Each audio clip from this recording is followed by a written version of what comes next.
चाळीसगाव तालुक्यातील विविध शासकीय विभागातील भ्रष्टाचार, लाचखोरी, योजनांमधील निधी गैरवापर आणि अवैध धंद्यांविरोधात आज अखिल भारतीय भ्रष्टाचार निर्मूलन संघर्ष समितीच्या वतीनं जोरदार मोर्चा काढण्यात आला। शासकीय विश्रामगृहापासून तहसील कार्यालयापर्यंत काढलेल्या या मोर्चात महिला, युवक आणि ज्येष्ठ नागरिकांसह मोठ्या संख्येनं नागरिक सहभागी झाले होते।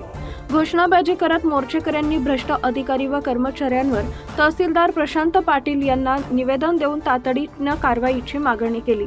निवेदनात तलाठी, ग्रामसेवक, कृषी सहाय्यक, डॉक्टर वायरमन यांच्यावर शासन नियमांचं उल्लंघन, लाचखोरी, रेशन कार्डातील गैरव्यवहार, जलजीवन मिशन व शौचालय योजनातील निधी हडप, दिव्यांग व ज्येष्ठ नागरिकांना लाभ न मिळणे तसेच दारू, गुटखा, जुगार यांसारखे अवैध धंदे चालू असल्याचे आरोप करण्यात आले।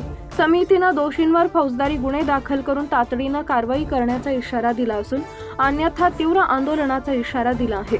भ्रष्टाचार विरोधातील हा मोर्चा प्रशासनाला जाग आणणार का की पुन्हा फक्त आश्वासनावरच थांबणार हे पाहणं आता महत्त्वाचं ठरणार आहे। Anand Gangurde, India sting news, Chalisgaon.